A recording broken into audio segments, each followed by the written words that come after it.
आज हम लोग 3 टॉपिक के बारे में डिस्कस करने वाले हैं। फ्लैटनिंग द क्लाइमेट कर्व, इसमें हम लोग क्लाइमेट के बारे में पढ़ेंगे, क्लाइमेट चेंज के बारे में पढ़ेंगे। ठीक है, ये इन्वायरमेंट और तुम्हारा ज्योग्राफी दोनों का ही रिलेशन में आ जाएगा। ठीक है, वेरी इंपॉर्टेंट। ठीक है, उसके बाद हम लोग देखेंगे कोविड-19 का देखेंगे, इसमें टर्मिनोलॉजी वगैरह देखेंगे कि कॉन्टैक्ट ट्रेसिंग क्या होता है ना, ये प्लाज्मा थेरेपी क्या होता है, उसमें वाइट ब्लड सेल लिम्फोसाइट्स के बारे में पहले भी जिक्र हो चुका है, करेक्ट। ये क्या होता है, ये सभी चीज़ इसके बारे में जाने। आरएनए बताए थे ना, आरएनए मेन है, डीएनए नहीं है, आरएनए है, इसलिए तुम्हारा ये थ्रोट और नाक का उससे टेस्ट होता है, ये पहले भी जिक्र हो चुका है। G7 बताओ, G7 के बारे में मैंने कई बार बोला है कि डोनाल्ड ट्रंप ने यहाँ पे स्पीच दिया कि G7 क्या है, इरेलीवेंट है, इसको G11 में कन्वर्ट करना चाहिए। ठीक है, तो G11 क्या है, ठीक है, ये सभी चीज़ हम लोग इस एडिटोरियल में जानेंगे। अब देखो, पहला जो है फ्लैटनिंग द क्लाइमेट कर्व, वो तुम्हारा देखो इकोलॉजी और इन्वायरमेंट का पार्ट आ गया, जाहिर सी बात है। तो देखो फटाफट अपना तुम मेंस का पेपर निकाल के देखो, conservation, environmental pollution, degradation, environmental impact assessment. देखो 14 नंबर है, वेरी गुड, एक बार पढ़ लो, वहाँ से अच्छे से पढ़ लो, हाथ पे होना चाहिए। वो पढ़ोगे तो ऊपर से 13 वाला भी पढ़ना, 15 वाला भी पढ़ना। ठीक है, मन ही मन पढ़ो ताकि तुम फैमिलियर हो सको, बहुत ज़रूरी है सिलेबस से फैमिलियर होना। ठीक है, 14 नंबर पढ़ रहे हो तो बाबू क्या करोगे, 15 भी देखोगे, 13 भी देखोगे कम से कम, माइंड में रखने के लिए। ठीक है, चलो आगे बढ़ते हैं, चीज़ों को देखते हैं क्या है इसमें, क्या टॉपिक है। देखो इसमें क्या बताया, see the disastrous consequence of climate change. बोला कि देखिए किस तरह क्लाइमेट चेंज का असर है। ठीक है, लिखा गया है, नो ये G7 है। दूसरा देखो, दूसरा देखो, ये दूसरा है, ये तीनों का अलग अलग क्लब है। ठीक है, उसमें देखो खोजो पहला वाला कि ग्लोब फील्स द पिंच, यानी कि पूरा दुनिया फील कर रहा है पिंच को, यानी कि चूंटी को। अलग से चूंटी यहाँ बोलने का मतलब है कि कुछ कुछ ऐसा हरकत हो रहा है कि जो पूरा वर्ल्ड को इम्पैक्ट कर रहा है, कहने का मतलब ये है, लिखने का मतलब है, समझे। तो क्या है, रैपिडिफिकेशन ऑफ साइक्लोन्स। साइक्लोन्स कितना बढ़ रहा है, देखो आज ही तो बात की थी इंग्लिश में भी, यहाँ पे तुम्हारा साइक्लोन आ गया, यहाँ पे तुम्हारा निर्भर ये आ गया था साइक्लोन, यानी कि साइक्लोन क्या बढ़ रहा है तेजी से। मिला तुमको कोविड-19 वाला? हाँ, ये दूसरा वाला देखो, अब दूसरा वाला होगा, ये वाला नहीं होगा, दूसरा वाला देखो, ठीक, दूसरा वाला, बी क्विक। ठीक है, तो क्या हो रहा है, रैपिडिफिकेशन ऑफ साइक्लोन्स हो रहा है, उसका इंटेंसिटी और फ्रीक्वेंसी क्या होता है, फ्रीक्वेंसी तेजी से आना, बार बार आना साइक्लोन्स। क्यों, क्लाइमेट चेंज की वजह से साइक्लोन आ रहा है बार बार।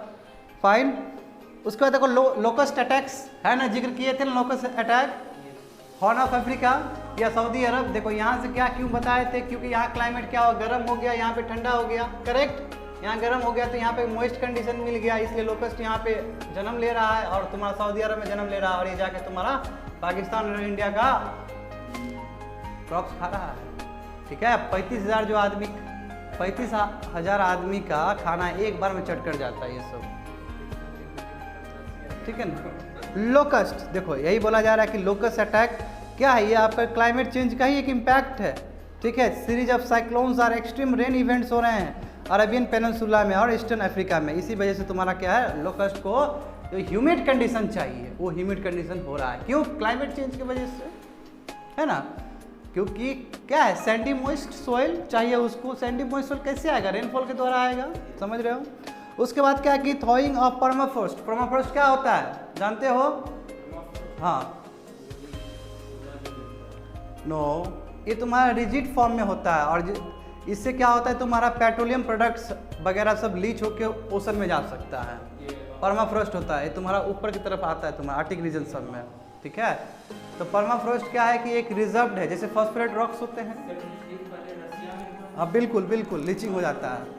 ठीक है, जैसे कि बताए थे तुम लोग को, फॉस्फेट रॉक्स होता है सेडिमेंट्री बेसिन में, उसी तरह तुम्हारा क्या होता है, परमाफ्रॉस्ट होता है। परमाफ्रॉस्ट क्या है कि इसमें ह्यूज पेट्रोलियम प्रोडक्ट्स वगैरह होता है और लीचिंग हो जाता है ये, और यदि ओशन में जाए, सी में जाए तो वहाँ धूमिल कर देगा। हाँ, साइबेरिया में भी केस है, रसिया का जो बोले हो तुम।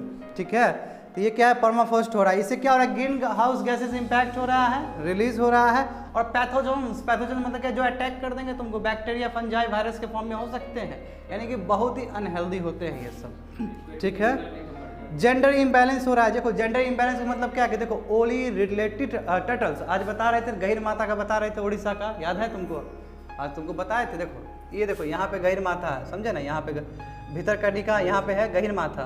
फाइन, अब देखो यहाँ होता क्या है, कि ओली तुम्हारा रिडले जो टर्टल्स होते हैं, यहाँ पे यदि टेम्परेचर ज़्यादा हो गया तो फीमेल का जन्म होगा। टेम्परेचर पे बेस्ड होता है टर्टल्स का जो जन्म होता है, जेंडर मेल हो या फीमेल हो डिपेंड करता है टेम्परेचर पे, ठीक है। यदि टेम्परेचर ज़्यादा हो गया और वहाँ पे एग है, एग से होता है निकलता है, एग क्या है टेम्परेचर ज़्यादा है तो वहाँ से फीमेल निकलेगी, और यदि क्या है टेम्परेचर कम है तो मेल निकलेगा। तो यहाँ पे टेम्परेचर ज़्यादा हो रहा है, टेम्परेचर ज़्यादा हो रहा है तो क्या हो रहा है, फीमेल निकल रही है, इससे जेंडर इम्बैलेंस हो रहा है। यही बोला गया है देखो यहाँ पे कि gender imbalance as the gender of olive ridley turtles depend on the next temperature. समझ गए, टेम्परेचर पर डिपेंड कर रहा है। ज़्यादा टेम्परेचर होने से क्या होता है, फीमेल होता है। यहाँ पे लिखा नहीं है मगर फीमेल होता है, ठीक है। Wide spot coral bleaching of coral reefs, बताएं तुम ग्रेट बैरियर रीफ का देखो क्या है, उसका कलर ही खत्म हो गया है। क्यों?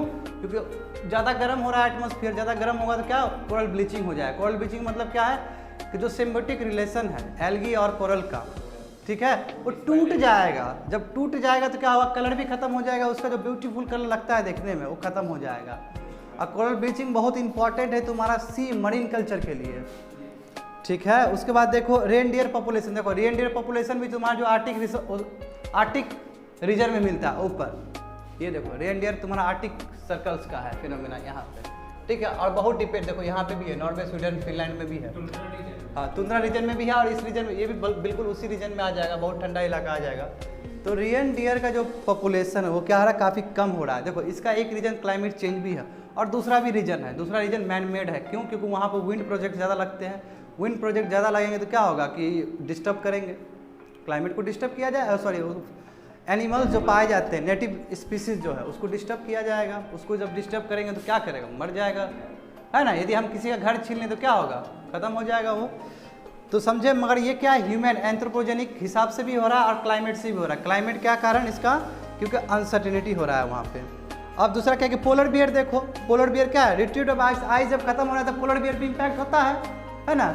यदि आइस, क्योंकि पोलर बियर क्या है, आइस पे ही रहता है ना, वहीं पे तुम्हारा दूसरे ऑर्गेनिज्म पे डिपेंड करता है, क्योंकि उसको क्रॉस करना पड़ता है आइस को अपना भोजन के लिए।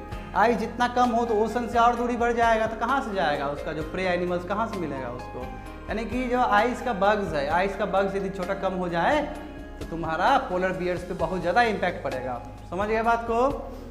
तो it affects the polar bear ability to find foods, वही बोला गया है। The primary food source are seals, seals जो मछली पाए जाते हैं ओशन में, वो क्या है तुम्हारा प्राइमरी सोर्स है, किसके लिए, पोलर बियर्स के लिए। मगर क्या हो रहा है, आइस घट रहा है तो समुद्र और आइस का क्या दूरी बढ़ जाएगा, कहाँ से जा पाएगा वहाँ पे। समझ रहे हो बात को। अब देखो परमाफ्रोस्ट क्या बोला गया, देखो इसमें लिखा गया है, is any ground that remains completely frozen, क्या है वो कुछ भी ग्राउंड हो सकता है जो कम्प्लीटली फ्रोजन है 2 साल से या 2 साल से अधिक, ठीक है। और वहाँ से तुम्हारा क्या है कि उसमें रिसोर्सेस होते हैं, और यही अचानक लीच हो जाए, लीच मतलब अचानक तुम्हारा चले जाए ओशन में, सी में, तो ग्रीन हाउस गैसेस इम्पैक्ट हो सकता है, या फिर बहुत बड़ा नेचुरल डिजास्टर भी हो सकता है वहाँ पे। जैसे पहले देखे होंगे कोस्टल एरिया में बहुत बड़ा ऑयल स्पिलिंग हो गया था, सेम इसी टाइप का हो सकता है, ठीक है। अब देखो मिड 19th सेंचुरी का बात करते हैं कि देखो अब तुमको ये समझना होगा कार्बन डाइऑक्साइड का हिस्ट्री। पहले ये समझो, कार्बन डाइऑक्साइड का हिस्ट्री समझना है तो तुमको अपने आप को 1750 के आसपास ले जाना होगा, ठीक है। क्यों? क्योंकि वो प्री इंडस्ट्रियल पीरियड है। हमेशा जिक्र करते हैं हम प्री इंडस्ट्रियल पीरियड का, इंडस्ट्री 1.0 हमेशा बोलते हैं, याद होना चाहिए तुमको, क्योंकि वहीं से स्टार्ट हुआ था तुम्हारा इंडस्ट्रियलाइजेशन यूके में। आस्ते आस्ते नेपोलियन क्या किए, बाकी यूरोपियन यूनियन में फैला दिए थे, है ना। ये नेपोलियन है, ठीक है, कम मत आंको नेपोलियन को, बहुत बड़े शख्सियत थे, नेपोलियन ने बहुत कुछ कर दिया था। 1804 याद करो, नेपोलियनिक कोड, वर्ल्ड हिस्ट्री जानते हो, मज़ा आ जाएगा वर्ल्ड हिस्ट्री में पढ़ने में, ठीक है। इसके बारे में बहुत कुछ कर दिया नेपोलियन ने। बताओ 1789 में ही फ्रेंच रेवोल्यूशन हो गया, और फ्रेंच रेवोल्यूशन कंप्लीट होने में 70-80 साल लग गया। समझ रहे हो ना, इतना लंबा साल लग गया उसको कंप्लीट करने में। क्यों? बीच में ऐसा आदमी के पास गद्दी पहुंचा है, क्या नहीं हुआ है, बहुत बड़ा जर्नी हुआ है फ्रेंच रेवोल्यूशन, जैसे इंडिया में हुआ है। इंडिया भी क्या 1857 में ही बोला था पहला वॉर ऑफ इंडिपेंडेंस है, और उसको फिर 90 साल बाद 1947 में आज़ादी मिलता है ना। मगर 1857 में आज़ादी मिलता तो इंटीग्रिटी नहीं हो सकता था इस कंट्री का, क्योंकि 1857 में खुद ही तुम्हारा सेंट्रलाइज अथॉरिटी नहीं था इसका, ब्रिटिश इंडिया का।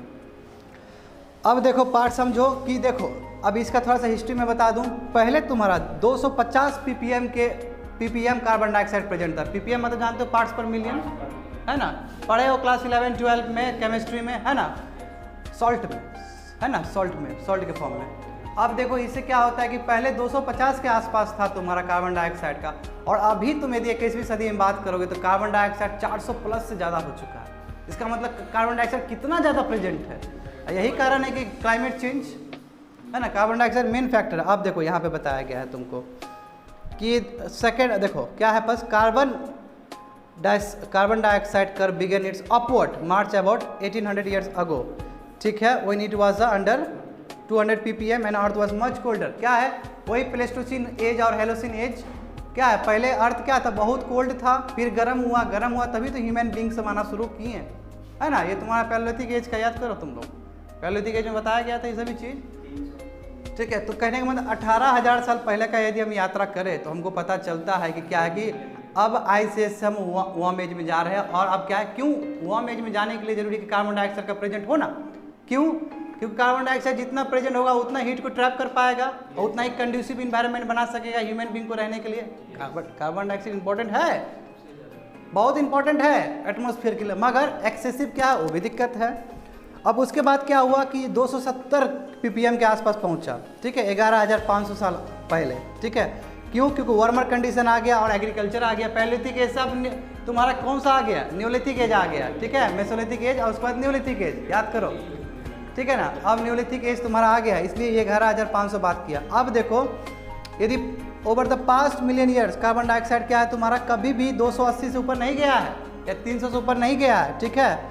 अब क्या है तुम्हारा, वही हम यदि टिल मिड 19th सेंचुरी का बात करेंगे, ठीक है, तो 19th सेंचुरी का मतलब क्या है तुम्हारा 1850 का बात कर रहा है। यदि 1850 का बात करेंगे तो 280 ppm चला गया। मैं 250 का बताया हूँ, मैं 1750 का डेटा दे रहा हूँ, इसमें नहीं दिया गया है। 1750 में 250 था, उसके 100 साल बाद क्या 280 हुआ, कभी 300 इंक्रीज नहीं हुआ है। सोचो इतना लंबा चला मत, 300 ppm कभी नहीं बना है। अभी देखो 400 प्लस हो गया, इसका मतलब कितना ज़्यादा इंडस्ट्रियलाइजेशन हो गया है। समझ गए बात को।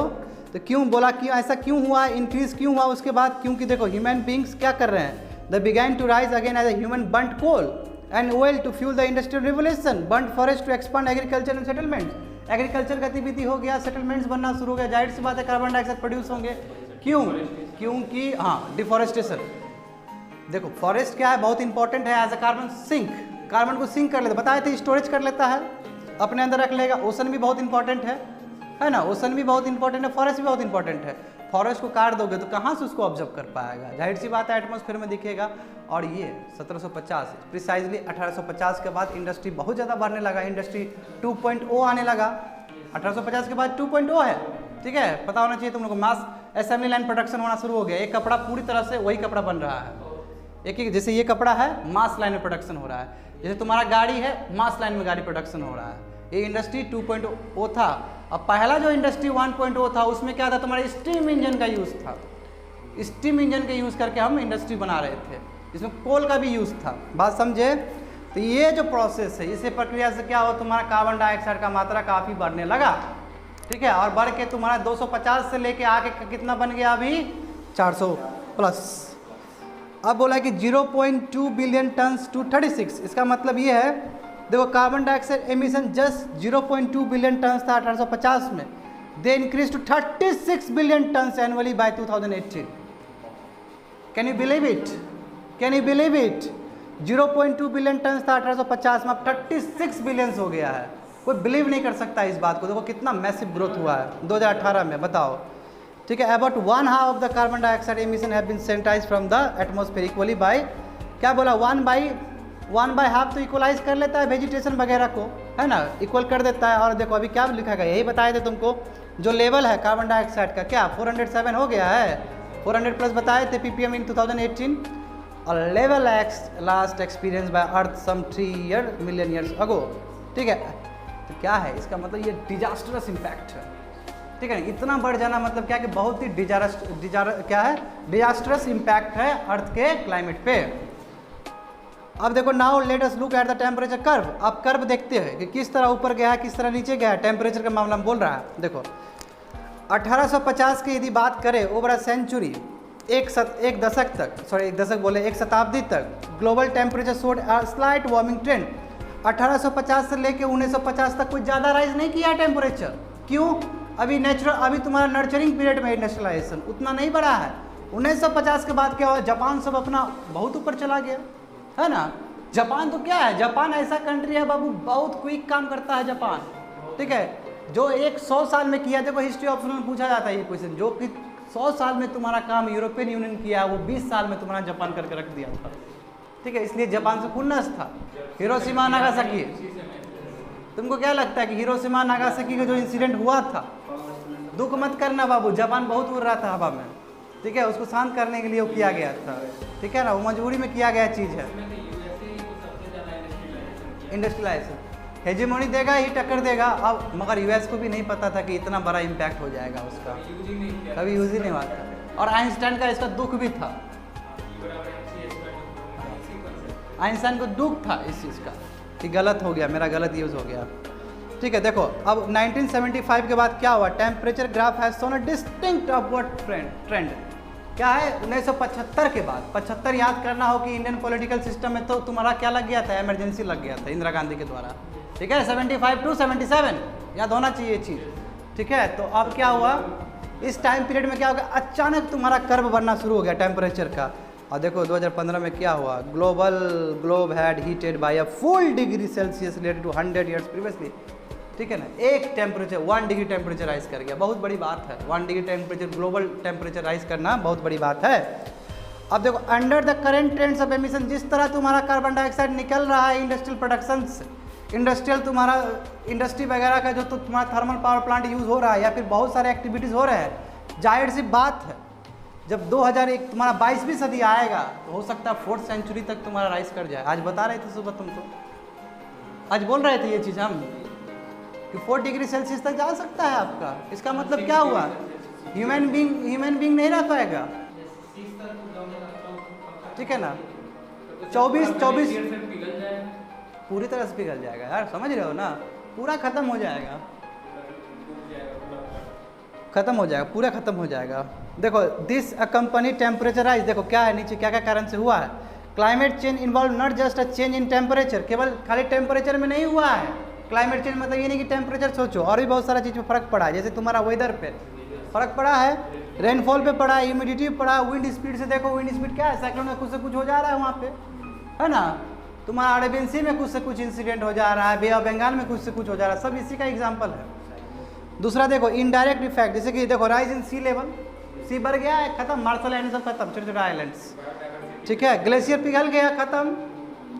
उसके बाद क्या है, globally there are several extreme weather, hurricanes है। हरिकेन्स क्या है, यूएस में जो साइक्लोन वगैरह आता है, that is called hurricanes. Intense cyclone से बहुत ज़्यादा क्षति करता है यूएस को, ठीक है। हीट वेव्स आ रहा है कि नहीं आ रहा, गर्मी पड़ जाना, है ना। उसके बाद तुम्हारा ड्रॉट, सूखा पड़ जाना, उसका ठीक उल्टा, ये सभी क्या है, तुम्हारा क्लाइमेट चेंज का एक्सट्रीम तुम्हारा क्या है, इवेंट्स है। अब देखो हैपनिंग सिंस 2000 के बाद क्या हम लोग को देखने को मिला है। देखो 2003 में यूरोपियन हीट वेव, जो यूरोपियन कंट्री से आया था, वो कितना लोग को मारा, 70,000 आदमी को मारा है बाबू 2003 में, ठीक है। इतना ज़्यादा इम्पैक्ट किया था। और देखो 2015 से 19 का बीच में बात कर रहा है, क्या बोला, ये सबसे वार्मेस्ट ईयर हुआ है अभी तक का हिस्ट्री में, हाँ 15 से 19, हर एक साल अपने टेम्परेचर सबसे राइज किया है। अब देखो किस दिशा में जा रहा है, ठीक है। अमेजन फायर देख लो, वही बात कर रहे थे उस दिन, ऑस्ट्रेलिया का भी देखो 19 का देख लो, अमेजन फायर हो रहा है तुम्हारा। इसके लिए जानते हो कि बहुत बड़ा बैठक भी हुआ था, बुश फायर्स हो गया था ऑस्ट्रेलिया में 19-20 में, है ना। अनप्रेसिडेंटेड था ये, बहुत ही भयानक स्थिति था, ठीक है, कोई कल्पना नहीं कर सकता है।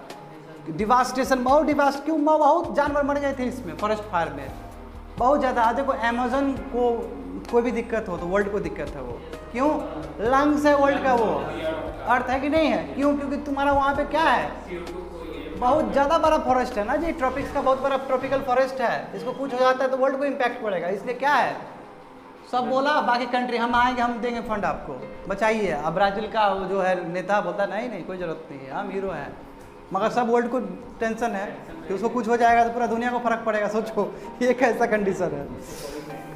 कोविड-19 देखो, है ना, March 2020 has been the second warmest March on record. यदि मार्च से डेटा दिया जाए तो 2020 भी एकदम one of the hottest year होने वाला है, समझ लो। मार्च 2020 बोल रहा है, वहाँ तक का रिकॉर्ड है कि सबसे गर्म है। अभी तो और भी बाकी है, तो मैं प्रिडिक्ट कर दे रहा हूँ कि वो भी सबसे ज़्यादा गर्म होने वाला है। ठीक है। Is the spending by wealthy nation sufficient, मगर सबसे बड़ा क्वेश्चन ये आता है कि जो वेल्दी नेशन जो सबसे बड़ा रिस्पॉन्सिबल है, क्यों? क्योंकि इंडस्ट्रियलाइजेशन तो यहीं पे हुआ है ना। यूके सबसे बड़ा रिस्पॉन्सिबल है, यूएसए तुम्हारा रिस्पॉन्सिबल है, जापान रिस्पॉन्सिबल है। इंडिया सब बेचारा क्या है, डेवलपिंग कंट्री है, अभी जस्ट स्टार्ट किया है ना। 75-80 के बाद इंडस्ट्रियलाइजेशन हुआ है यहाँ पे, इसका तो कोई गलती नहीं है ना। तो क्या बोल रहा है इसमें, क्या बोला कि क्या नेशंस, जो वेल्दी नेशंस क्या तैयार है इस चीज़ के लिए, कम करने के लिए? ये सवाल कर रहा है तुम्हारा एक्सपर्ट। एक चीज़ गलत नहीं हो जाएगा कि अगर वो भी इन्वेस्टमेंट कर रहा है और हम लोग भी कर रहे हैं, वो तो डेवलप कर चुका है। हाँ। और अब हम लोग को बोल रहा है कि आप कम कर दें, हम लोग तो डेवलप नहीं हुए। नहीं, ऐसा नहीं है। ये इसका पेरिस एग्रीमेंट में हुआ था ना, कार्बन क्रेडिट का बात हुआ था, ये डिफरेंशियल तुम्हारा रिस्पॉन्सिबिलिटी का बात हुआ था, मैं बताऊंगा, ये सभी चीज़ हो चुका है। ठीक है, इसमें क्या है कि तुम्हारा कि डेवलप्ड कंट्री ज़्यादा कंट्रीब्यूट करेंगे उसके लिए। 100 बिलियन का इसका फंड भी बना था, ये तुम्हारा क्लाइमेट फंड बोलते हैं इसको। ठीक है, उसमें वो कंट्रीब्यूट करेंगे। और कार्बन क्रेडिट का ही बात था। कार्बन क्रेडिट ये है कि मान लो कि यदि वो कार्बन अपना धरती पे जलाना चाहते हैं तो कार्बन क्रेडिट यहाँ से कार्बन खरीदेंगे वो, और पैसा देंगे इंडिया वाले को। इंडिया वाला क्या करेगा, वो ग्रीन इंफ्रास्ट्रक्चर में वो पैसा खर्च करेगा और वहाँ पे वो कोल वगैरह जला सकता है।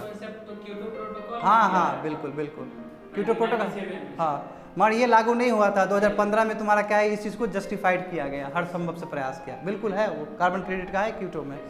ठीक है, Kyoto is all about Japan. ठीक है, अब देखो इसमें देखो, इसमें क्या, wealthy nation are spending over 500 billion each year internally on projects aimed at reducing emission. बोला है कि डेवलप्ड कंट्री, ठीक है, वेल्दी नेशन मतलब डेवलप्ड कंट्री जो है वो 500 बिलियन खर्च कर रहा है ईच ईयर। ठीक है, ताकि क्या करे, ग्रीन हाउस गैस को कम कर सके। IPCC तुम्हारा जो है, ठीक है, ये तुम्हारा क्या है, IPCC जानते हो तुम्हारा क्या है? ये हर साल क्लाइमेट पे सबमिट, हाँ, क्लाइमेट पे सबमिट करता है। ठीक है, क्लाइमेट चेंज है CC, हाँ, international panel on climate change, excellent.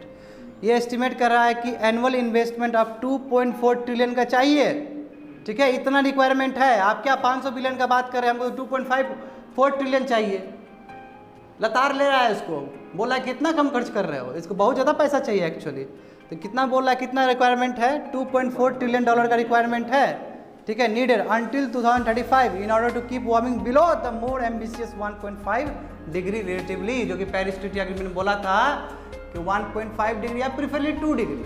ठीक है, ऐसे ही शब्द दिया है, प्रिफरेबली 2 डिग्री, यानी कि प्री इंडस्ट्रियल पीरियड से 2 डिग्री से अंदर उसको रखना है। प्री इंडस्ट्रियल पीरियड में कितना था, 17-18 आसपास डिग्री था, और 2 डिग्री करोगे तो कितना होगा, 20-21 के आसपास आएगा।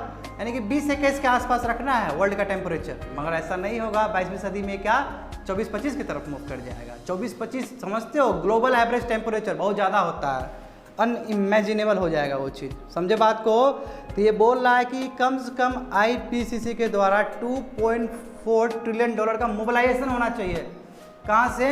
डेवलप्ड कंट्रीज के द्वारा। ठीक है, तब जाके हम इस गोल को अचीव कर सकते हैं 1.5 डिग्री घटाने का, जो कि पेरिस ट्रीटी एग्रीमेंट में बात किए थे। ठीक है, इफ यू कैलकुलेट, यदि कैलकुलेट करेंगे तो it becomes 2.4 of global GDP मान लो वर्ल्ड में 100 रुपया कमाई होता है तो कम से कम उसका 2.5 रुपया जाना चाहिए क्लाइमेट चेंज में। समझ रहे हो ना, बहुत बड़ी बात है। 2.5 समझते हो, वर्ल्ड का बात कर रहा है। इन्वेस्ट देखो क्यों, क्योंकि धड़ल्ले से बिना इन्वायरमेंट को सोचे हुए यहाँ पर ग्रोथ हुआ है। ठीक है ना, तो अब देखो रिच कंट्रीज वर रिस्पॉन्सिबल, यहाँ पे भी बोला कि रिच कंट्री ज़्यादा रिस्पॉन्सिबल है। क्यों? बहुत पहले से वो कर रहा है, कपा रहा है, इंडस्ट्री कर रहा है। और बेचारा डेवलपिंग कंट्री या अफ्रीकन कंट्री जो भी है, अंडर डेवलप्ड कंट्री, वो तो बेचारा देखा ही नहीं इंडस्ट्री, वो तो अभी फूल रहा है। उस पर कैसे हम रोक सकते हैं? उसको पूरा अधिकार है आगे बढ़ने का, है ना। तो ये देखो यहाँ पे बोला जा रहा है कि wealthy nation caused most of the green house gas emitting, ठीक है, resulting in global warming. They agreed to pay other countries to cope with climate change. हाँ, बोला कि हम देंगे पैसा, जाओ हम करेंगे, कार्बन क्रेडिट भी हम करेंगे। मगर बोलने से थोड़ी होता है, पैसा भी तो देना चाहिए। ऊपर क्या बोल रहा है IPCC, 500 बिलियन डॉलर से नहीं होगा, 2.4 ट्रिलियन डॉलर चाहिए हमको। तो बोलने या करने में दोनों में कितना डिफरेंस है, ये समझो चीज़ों को। ठीक है, at the United Nation climate conference 2009 में क्या बोला गया था, richest countries has place to provide 100 billion dollar. ठीक है, वहाँ पे 2009 में जब, ठीक है, ट्रिलियन, ये बिलियन है यहाँ पे, 2009 पे खींच रहा है, ठीक है। 2009 में जब कॉन्फ्रेंस हुआ था, क्लाइमेट कॉन्फ्रेंस, तो रिचेस्ट कंट्री जो कि डेवलप कंट्री, उसने क्या बोला था कि हम $100 बिलियन का हम देंगे, ठीक है, बाई 2020 तक देंगे पोरेस्ट कंट्री को, ताकि पोरेस्ट कंट्री क्या कर सके, मिटिगेशन और एडेप्टेशन कर। मिटिगेशन क्या है? मिटिगेशन मतलब ये है कि ऐसा कंस्ट्रक्शन करना कि वो क्या है, कुछ दिक्कत ना हो क्लाइमेट चेंज से। बड़ा बड़ा इंफ्रास्ट्रक्चर बना दिए, ग्रीन बिल्डिंग बना दिए, है ना। ग्रीन बिल्डिंग बना देंगे तो क्या होगा, रेडिएशन खत्म चला जाएगा, हाई एल्बिडो हो जाएगा। ग्रीन कलर क्या है, रिफ्लेक्ट कर देता है बहुत जल्दी से। ब्लैक कलर क्या है, खींच लेगा, एब्जॉर्ब कर लेगा, है ना। और तुम्हारा दूसरा क्या है, एडॉप्शन। एडप्टेशन मतलब क्या होता है कि ऐसा इंफ्रास्ट्रक्चर बनाओ जो एडप्ट कर ले। तो मिटिगेशन और एडप्टेशन ये दो जो वर्ड है, ये 2015 का बजवर्ड था। बजवर्ड समझते हो? सबसे फेमस शब्द था पेरिस ट्रीटी एग्रीमेंट का, मिटिगेशन एंड एडप्टेशन, ठीक है। ये बचने के लिए है, उसके लिए। अब देखो जो डेटा अवेलेबल है 2017 का, देखो क्या बोलता है, only $71 billion had been provided with the most of the money going towards mitigation and less than 25% climate action। समझ रहे हो ना, क्या इसमें त्रुटि है? 2017 का डेटा क्या कहता है, केवल 71 बिलियन मिला है। देखो 100 बिलियन का बात कर रहा है वो, ठीक है, और उसमें अधिक क्या गया है तुम्हारा, मिटिगेशन के लिए गया है, और 20% से लेस तुम्हारा एडेप्टेशन के लिए गया। तो कहाँ से तुम्हारा डेवलपिंग कंट्री इस चीज़ को कर पाएगी? तो ऐसे ही डेवलपिंग कंट्री के पास पैसा नहीं है मिटिगेशन और एडेप्टेशन के लिए। उसके लिए टेक्नोलॉजी भी चाहिए। टेक्नोलॉजी चाहिए कि नहीं चाहिए? टेक्नोलॉजी तो क्या काम है, डेवलप कंट्री टेक्नोलॉजी ट्रांसफर करे। जितना टेक्नोलॉजी ट्रांसफर करेगा उतना ही हम एडप्ट करेंगे ना क्लाइमेट चेंज को। जियो इंजीनियरिंग का बात करें हमसे, है ना, एरोसेल का बात करें हमको, एरोसेल समझते हो? हाँ, महाराष्ट्र में बोला जा रहा था ना कि ऊपर में हम जाके स्ट्रेटोस्फीयर में जाके एरोसेल छोड़ देंगे और बारिश होगा, खूब नाचो बैठ के। मगर क्या है, ये सब कहानी रह गया, ये सब पॉसिबल नहीं है।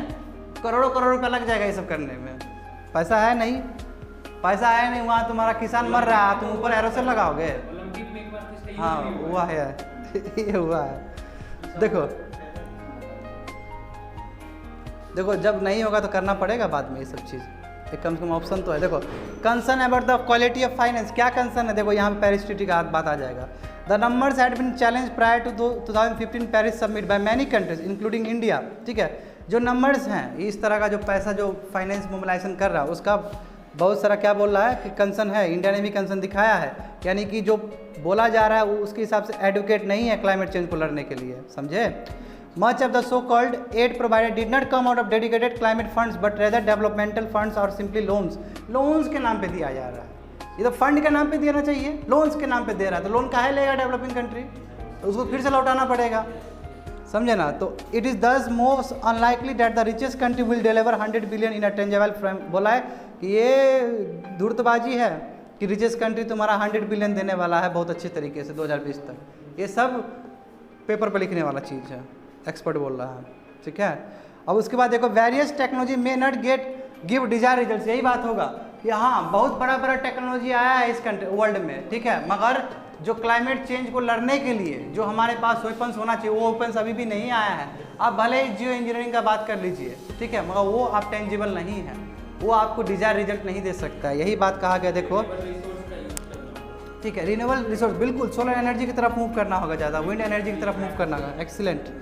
देखो यही बोला कि there seems to be wishful thinking that the technology can be used to suck out billions of tons of carbon dioxide from the atmosphere and store this somewhere.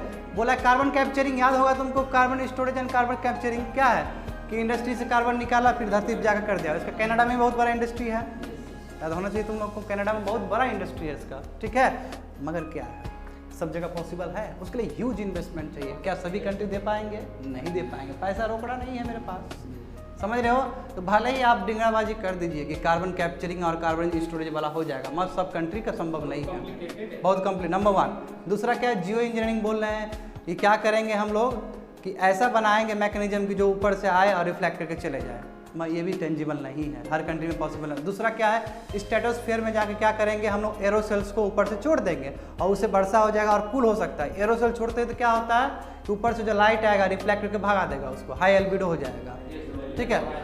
मगर ये ठीक है, पेपर पर ठीक है, या लिमिटेड वे में हो सकता है, ये मैसिव वे में नहीं हो सकता ये सभी चीज़। तो वही बोला है, देखो लास्ट में देखो क्या बोला है, but available ones are extremely slow and expensive, ठीक है। जो हम लोग जो बोला ना कार्बन कैप्चरिंग और स्टोरेज वाला अभी है, जैसे कि तुम्हारा कनाडा का बताया मैं, बहुत एक्सपेंसिव है। दूसरा क्या है कि regulating solar date by Jio engineering, बता दिए ना। ये भी क्या नेस्टिक सरप्राइजेस है, कुछ नहीं होने वाला है इससे। तो there is no substitute to reducing green house gas emission, कोई सब्स्टिट्यूट नहीं है दूसरा, नेचुरल प्रोसेस से ही करो, ऐसा एक्सपर्ट कहता है। क्या है तो नीड ऑफ द आवर क्या है, सोल्यूशन क्या है तुम्हारे पास, है ना। बिलियन क्या है, मिलियन को सवाल है तो बिलियन सोल्यूशंस भी है उसका। तो सोल्यूशन क्या है देखो, टेक्नोलॉजिस्ट, इकोनॉमिक्स और सोशल साइंटिस्ट सबको साथ बैठना चाहिए और सस्टेनेबल प्लानेट का रखना चाहिए बात। क्यों, हर कोई सस्टेनेबल हो। सस्टेनेबल मतलब क्या होता है कि आने वाला जनरेशन भी इसका पूरा लाभ उठा पाए, इसी को बोलते हैं सस्टेनेबल डेवलपमेंट, है ना। 17 गोल रखा था। हाँ 17 तुम्हारा जो वर्ल्ड बैंक का तुम्हारा गोल है अचीव करना है, बिल्कुल। पॉवर्टी हंगर भी है उसके अंदर, करेक्ट। डेमोग्राफिक डिविडेंड भी है, बहुत सारा चीज़ है उसके अंदर, माल न्यूट्रिशन भी है। देखो तो क्या बोला जा रहा है कि सभी बड़े बड़े जो है टेक्नोलॉजीज, इकोनॉमिक्स, सोशल साइंटिस्ट सबको बैठना चाहिए और एक प्लान बनाना चाहिए, किसके लिए, सस्टेनेबल डेवलपमेंट के लिए, सस्टेनेबल प्लानेट के लिए, जो किस पे बेस्ड हो, क्लाइमेट जस्टिस पे बेस्ड हो, इक्विटी पे बेस्ड हो और सब कंट्री को ये प्रभावित करे, ठीक है। दूसरा क्या है, रेस्पॉन्सिबिलिटी है लीडर्स के ऊपर, ठीक है, अपना माइंड सेट चेंज करे वो, and act on the looming climate crisis with the same अलर्जिटी as a कोविड-19। कोविड-19 को देखते हुए जो आप अलार्म लिए हैं, जो आप स्टेप्स लिए, उस टाइप का स्टेप चाहिए क्लाइमेट चेंज के लिए। बताओ कितना बढ़िया लिखा है एडिटोरियल। दूरदर्शी देख रहे हो, लिखने वाला महान आदमी होता है लिखने वाला एडिटोरियल सब, समझ रहे हो ना। उस लेवल का चाहिए, उस लेवल का अटेंशन चाहिए, इंटेंशन उस मैग्नीट्यूड उस लेवल का चाहिए, तब जाके कुछ हो सकता है, समझ गए। पहला एडिटोरियल खत्म। अब करते हैं दूसरा। देखो ये भी बहुत मज़ेदार है जी, दूसरा ले लो फटाफट। कोविड-19 टर्मिनोलॉजी के बारे में बात आएगा, हिंदू में आया था 7 जून, यानी कि जून का बता रहे हैं, ये लास्ट जून का रहेगा जी। उसमें क्या है देखो, फटाफट खोलो अपना सिलेबस, साइंस एंड टेक्नोलॉजी। इसमें साइंस एंड टेक्नोलॉजी में क्या है, डेवलपमेंट्स है, उसका एप्लीकेशंस और किस तरह डेली लाइफ में यूज़ किया जाता है, उसका इफेक्ट सब साइंस एंड टेक्नोलॉजी का। फटाफट देखो और हमको बताओ कौन सा नंबर पे है। 11th है, फटाफट देखो, वहाँ पे देखो तुम नीतीश, तो उसका 11th है तो 10th पढ़ोगे भी और 12th भी पढ़ोगे ऊपर नीचे। फटाफट क्या क्या है मनी में, कितना नंबर से बोले?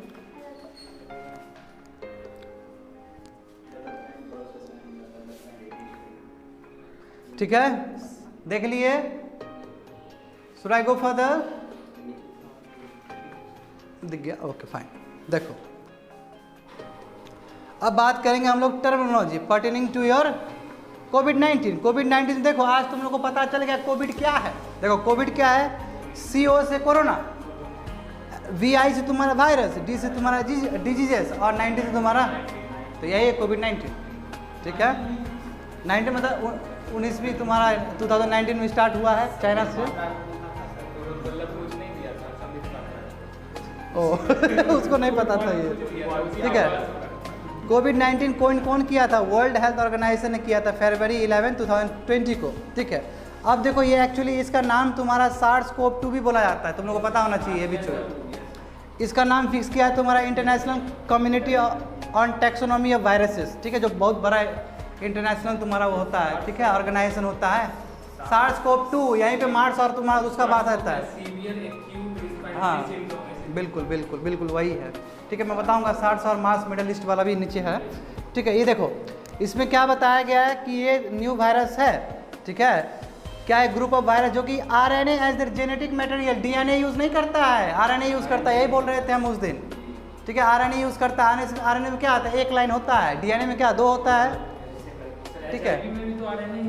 RNA हाँ, तो RNA पे काम करता है, ठीक है। दूसरा क्या है कि नाम चूजन किया गया, क्यों ऐसा नाम, क्योंकि ये रिलेटेड है, जो कोरोना वायरस तुम्हारा हुआ था सीवियर एक्यूट रेस्पिरेटरी सिंड्रोम जो कि 2003 में हुआ, जिसको SARS बोलते हैं, उससे रिलेटेड है, इसलिए हम क्या बोलते हैं, SARS-CoV-2 बोलते हैं।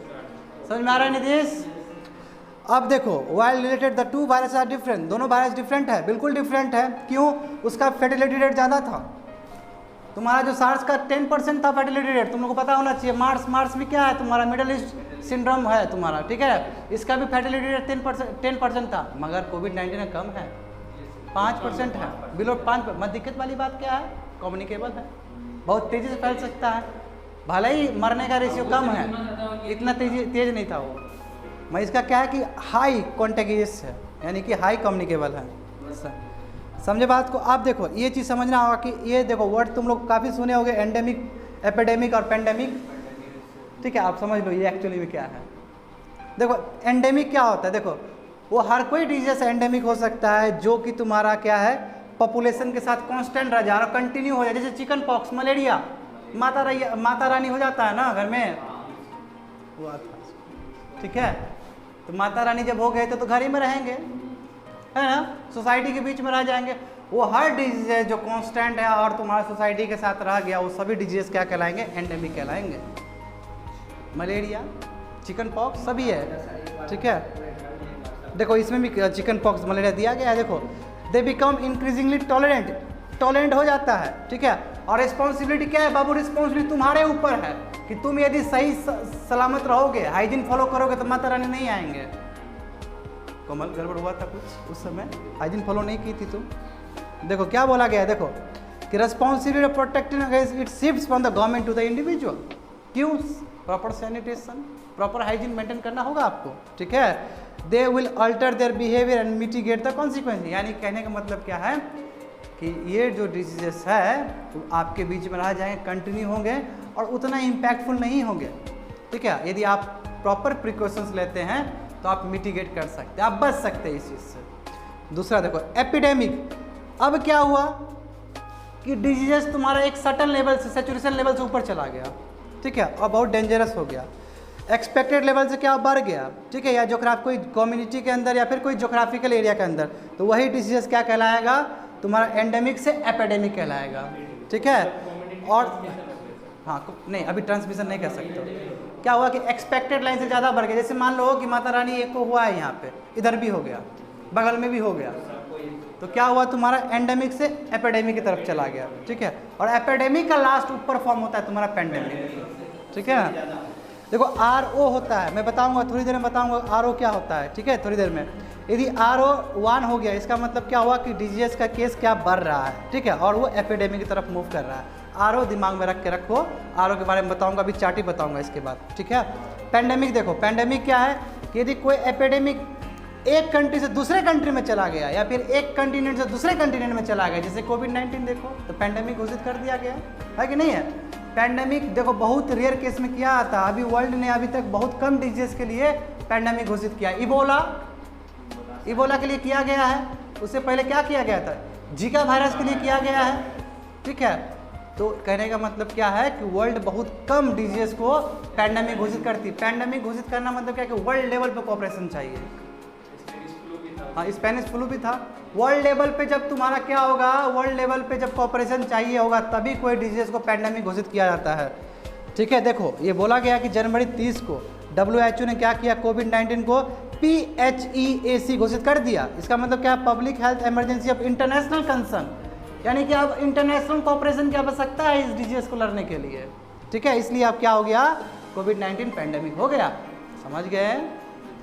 RO बोले थे तो RO समझो, R0 बोला जाता है। देखो RO का मतलब होता है, RO मतलब होता है तुम्हारा रिप्रोडक्शन नंबर। देखो हो सकता है कि एक डिजीजेस यदि हमको हो गया कोविड-19, लेट्स से, समझो बात को, सिंपल तरीके हमको हो गया तो मेरे से दूसरे में फैलने का कितना क्षमता हो सकता है, एबिलिटी कितना हो सकता है। हो सकता है हम 2 को फैला सकते हैं अपने से, तो RO 2 हो गया। हो सकता है हम 1 को फैला दे तो 1 हो गया। और इंडिया में कोविड-19 को देखते हुए जो डेटा हम लोग के पास आया है उसके हिसाब से क्या है कि इंडिया में तुम्हारा 1.22 है, यानी कि एक आदमी 1.22 आदमी को फैलाएगा। अब तुम मत बोलना सर 0.22 क्या है, ये डेटा लिया गया है, डिवाइड किया गया है, समझ गए ना बात को। तो कोई बोलता है कि सर अंडा है 3.2 अंडा कैसे होगा, तो बाबू ये डेटा है, ठीक है ना। तो क्या है रिप्रोडक्शन नंबर, समझ गए। ये क्या है कि number of new infection caused by one infected individual in entirely susceptible population. एक जो ग्रसित है वो कितना तुम्हारा फैला सकता है अपने कम्युनिटी में, ठीक है। अब देखो इट हेल्प्स डिटरमाइन, RO क्या फ़ायदा करता है, ये करता है कि वेदर एपिडेमिक कैन अकर, क्या एपिडेमिक हो सकता है। एपिडेमिक समझ गए, एंडेमिक के बाद एपिडेमिक। क्यों एपिडेमिक होने के लिए क्या है कि आपका RO से 1 होना चाहिए, अभी जस्ट बताए थे। RO से 1 हो गया, इसका मतलब क्या, डिजीज फैल रहा है, ठीक है। ये होता है द ग्रोथ रेट, यानी कि rate of the growth of the epidemic, किस लेवल से एपिडेमिक बढ़ते चला जा रहा है, एपिडेमिक कितना साइज ले रहा है, क्या भयानक स्थिति आ चुका है, क्या बहुत ज़्यादा कम्युनिटी ट्रांसमिशन हो गया, ये सभी तुम्हारा RO से पता चलेगा। यदि मान लो RO 5 हो गया तो बहुत भयानक स्थिति है, एक आदमी 5 को ग्रसित कर सकता है, फिर 5 से 5 एक्सपोनेंशियल पावर चला जाएगा। समझे ना बात को? The level of effort needed to control the infection. इसका मतलब क्या है कि आरओ आपको बताता है कि किस लेवल पर आपका अटेंशन का जरूरत है उसको कंट्रोल करने के लिए। किसको? कोविड-19 जैसे डिजीज को। यदि आरओ 2 हो गया, इसका मतलब क्या है कि इंडिविजुअल 2 को इफेक्ट कर रहा है, देखो वहाँ पे लिखा गया है। और मई तक का डेटा जो इंडिया का क्या है कि हम लोग कितना है 1.22 है। ठीक है, फाइन, समझ गए बात को। टर्मिनोलॉजी पर्टेनिंग टू कोविड-19। कोविड-19 में ये 2 टर्म बहुत चला है बाबू। कॉन्टैक्ट ट्रेसिंग सुने हो बहुत ज़्यादा। कॉन्टैक्ट ट्रेसिंग ये क्या है? देखो ये इसका मतलब आइडेंटिफाई करना और मॉनिटर करना पीपल को कि जो कॉन्टैक्ट्स में आ गए इन्फेक्शियस पर्सन्स के, यानी कि मान लो कि हम कोविड-19 पेशेंट से तुम आ गए, पता कर लेना अरे ये लड़का आ गया था यहाँ पे। यही जो पता करने का जो प्रक्रिया है that is termed as contact tracing. ठीक है। फॉर कोविड-19 monitoring usually involves self quarantine.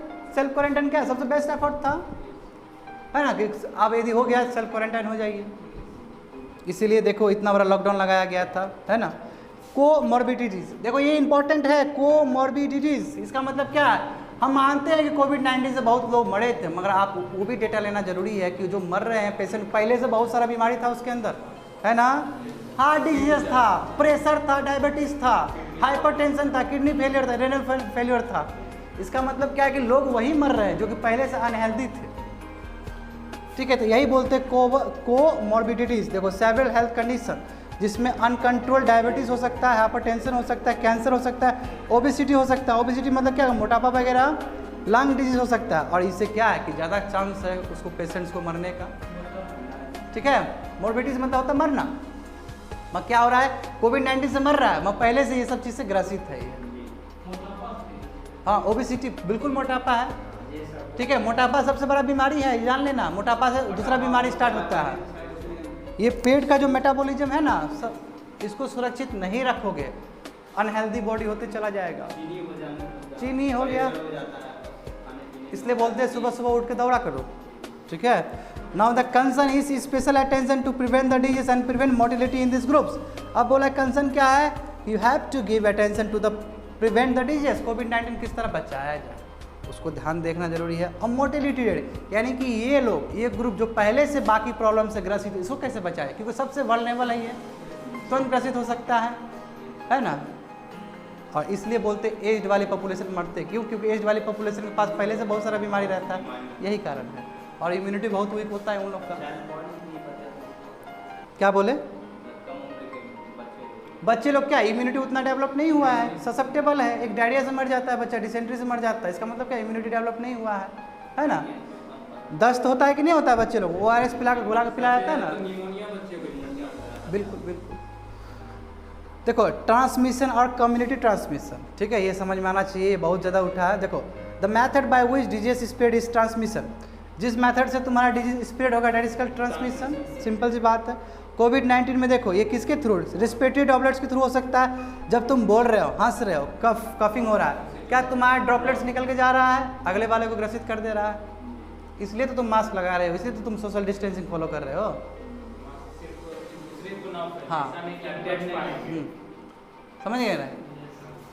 दोनों ही हो सकता है, बचना भी हो सकता है या फिर तुम ग्रसित हो तो दूसरे को भी बचाना हो सकता है।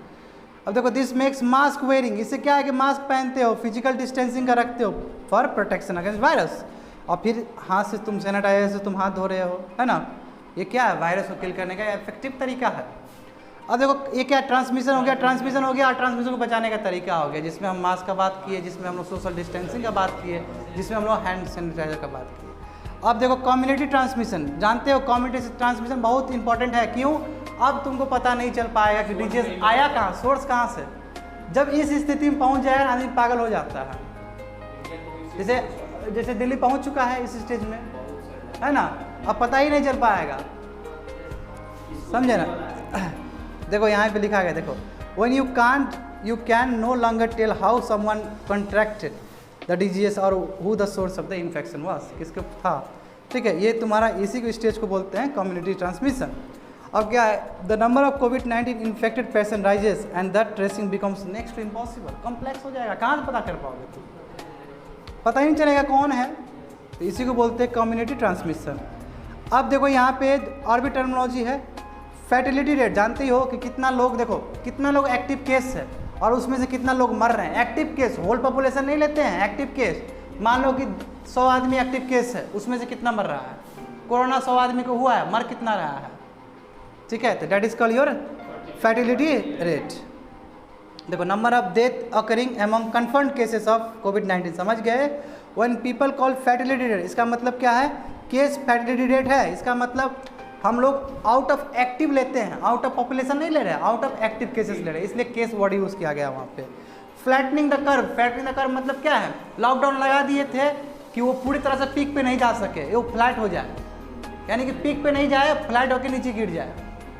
वही देखो, it is reducing the number of new Covid cases day by day. Day by day क्या हो रहा है, केसेस घट रहा है, तभी तो फ्लैट तुम्हारा पिक गया फिर नीचे उतर रहा है, डे टू डे कम हो रहा है। The idea of flattening the curve is to ensure that the health infrastructure is not over by large number of crowds. बोल रहा है, इसका मतलब क्या है कि तुम्हारे पास इंफ्रास्ट्रक्चर उतना बढ़िया नहीं है, यदि तुम्हारे पास बढ़िया है तो तुम कर्व नीचे कर सकते हो, और नहीं बढ़िया है तो कर्व तो ऊपर चला जाएगा। ये सब डिपेंड करेगा आपका सोशल इंफ्रास्ट्रक्चर पे, करेक्ट बात है। सोशल इंफ्रास्ट्रक्चर मतलब क्या, मेडिकल फैसिलिटीज़, एम्स, बड़ा बड़ा डॉक्टर, वो सब जो भी इंफ्रास्ट्रक्चर है। अब देखो ये चीज़ बहुत इंपॉर्टेंट है यहाँ पे, साइटोकिनिन स्टॉर्म, ठीक है। ये देखो ये गजब चीज़ है। देखो ये क्या है कि जब तुम्हारा बॉडी को कोई बाहर का पैथोजन या एंटीजन टच करता है या छूता है, तो वहाँ पे तुम्हारा WBC, वाइट ब्लड सेल्स में जो लिम्फोसाइट्स होता है, ठीक है, लिम्फोसाइट्स क्या करता है, वो देख रेख करता है और तुम्हारा वहाँ पे एंटीबॉडीज प्रोड्यूस करता है। उसका भी तुम्हारा अलग अलग इम्यूनोग्लोबिन होता है, या चाहे वो IgG हो, IgM हो, याद आ रहा है सभी चीज़, ठीक है। तो IgG क्या है, हाँ, जैसे पहले बाबू लोग को चिकन पॉक्स हुआ तो पहले क्या होगा, IgG आएगा, फिर कुछ दिन बाद IgM में कन्वर्ट हो जाएगा, हाँ, एक ड्यूरेशन होगा IgG। इसका मतलब क्या, ये बता रहा है कि पहले तुम पक्का एक्सपोजर हो चुके हो डिजीज से, यही हुआ मतलब। इसको इम्यूनोग्लोबिन कहते हैं, ठीक है, इम्यूनोग्लोबिन कहते हैं ना जी। ये क्या हुआ, एंटीबॉडीज़ हुआ, तुम्हारा एंटीबॉडीज़ का फॉर्म हुआ IgG और IgM। अब देखो, अब ये समझो कि जब देखो बॉडी तुम्हारा जब बाहर का पैथोजन या एंटीजन जब टच करता है तुम्हारा बॉडी को, तुम्हारा बॉडी का इम्यून सिस्टम को बर्बाद करना चाहता है, तो तुम्हारा बॉडी क्या करता है, साइटोकिनिन रिलीज करता है बचने के लिए। अब कोविड-19 में क्या हो रहा है कि साइटोकिनिन स्टॉर्म हो जा रहा है, बहुत ज़्यादा रिलीज हो जाता है बॉडी से, इतना ज़्यादा रिलीज हो जाता है कि तुम्हारा बॉडी को इम्पैक्ट कर देता है और इमीडिएट रिलीज हो जाता है। इसलिए अभी साइंटिस्ट क्या बोल रहे हैं कि कोविड-19 में ज़्यादा लोग मरे हैं साइटोकिनिन स्टॉर्म के वजह से। स्टॉर्म मतलब ज़्यादा रिलीज हो जा रहा है, बात समझे ना, क्या हो रहा है, बहुत ज़्यादा रिलीज हो जा रहा है। तो देखो आप समझो, an immune reaction triggered by the body to fight an infection is known as, समझ गए, साइटोकिनिन स्टॉर्म, यानी कि जो इम्यून रिएक्शन करेगा जब बॉडी बाहर से इन्फेक्शन से लड़ेगा, यानी कि कोई पैथोजन्स आ गया, कोई एंटीजन आ गया, उस समय तुम्हारा बॉडी क्या प्रोड्यूस करेगा, साइटोकिनिन प्रोड्यूस करेगा। मगर साइटोकिन नहीं कर रहा है, साइटोकिन स्टॉर्म कर रहा है। स्टॉर्म मतलब बहुत ज़्यादा निकल जा रहा है। स्टॉर्म क्या होता है, बहुत ज़्यादा मात्रा में कोई भी चीज़ निकलना होता है, ठीक है। When it turns severe, the level of cytokinin far exceed the levels needed, जितना चाहिए उससे ज़्यादा बढ़ गया, वो उससे ज़्यादा बढ़ गया तो क्या हुआ, resulting in the healthy tissues being attack, जो तुम्हारा जो टिश्यूज है जो बॉडी के लिए इंपॉर्टेंट उसी पे अटैक कर दिया। बताओ, तुम्हारा अपना ही सिस्टम अटैक कर दे रहा है तुमको, समझ रहे हो ना क्या होगा स्थिति तुम्हारा। हाँ, the body release too many cytokines, this are the proteins that involve in the immunomodulation and are being release into the blood too quickly. इतना तेजी से हो जाता है तुम्हारा बॉडी के अंदर, तुम्हारा ब्लड के अंदर, कि तुम्हारा टिश्यूज को इम्पैक्ट कर देता है। नॉर्मल केस में क्या होता है कि they regulate immune response, in this case they cause harm and you can even death. और यदि इतना फास्ट हो गया तुम्हारा ये साइटोकिनिन स्टॉर्म, मर भी सकते हो। और कोविड-19 में यही केस हो रहा है, क्यों, टिश्यूज ब्रेक डाउन हो जाएगा तुम्हारा। What is the problem when more cytokines are release, क्या होगा, तो इसमें बताया गया, देखो that cytokines dilate blood vessels को वो कर देता है, आक्रमण कर, increasing the temperature and heart beat को बढ़ा देगा, ठीक है। ब्लड क्लॉट्स को क्या करेगा, वहाँ पे थ्रो कर देगा, और ऑक्सीजन का जो भी चीज़ हो रहा है वहाँ पर सरपास कर, यानी कि पूरी तरह सिस्टम, इंटरनल सिस्टम बिगाड़ देगा तुम्हारा। If the cytokine flow is high, यदि साइटोकिन फ्लो बहुत हाई हो गया और कंटिन्यूस हो गया, तो body own immune system will lead to hypoxia, यानी कि इनसफिशियंट हो जाएगा ऑक्सीजन, जो ऑक्सीजन तुम्हारा बॉडी में मिलना चाहिए वो इनसफिशियंट हो गया, बॉडी में कम हो जाएगा, तो ऑक्सीजन क्या, रेस्पिरेटरी प्रॉब्लम, तो तुम मर गए। और तुम बोले हम कोविड-19 से ग्रसित है, मगर तुम ग्रसित तो कुछ दूसरी चीज़ से हो रहे हो। कोविड-19 से लड़ने के लिए तुम्हारा इम्यून सिस्टम जा रहा है, मगर वो वहाँ पे क्या हो जा रहा है, दमा लग जा रहा है उसको, ये क्या लग जा रहा है, वही तुमको ख़त्म कर दे रहा है। यानी कि समझ रहे हो, पहचान नहीं पा रहा है ठीक से, उसके सामने में क्या एक्शन लेना चाहिए साइटोकिनिन को, ये ठीक से आइडेंटिफाई नहीं कर पा रहा है तुम्हारा बॉडी, ये हुआ इसका मतलब, ठीक है। और तुम्हारा मल्टी ऑर्गन फेलियर हो जा रहा है और एक्सपर्ट डेथ हो जा रहा है तुम्हारा एक्सट्रीम लेवल पे। Expert said it is not the virus that kill rather the cytokinin stop, देखो लिखा है वहाँ पे, एक्सपर्ट बोल रहे हैं कि वायरस नहीं मार रहा है, साइटोकिनिन स्टॉप मार रहा है।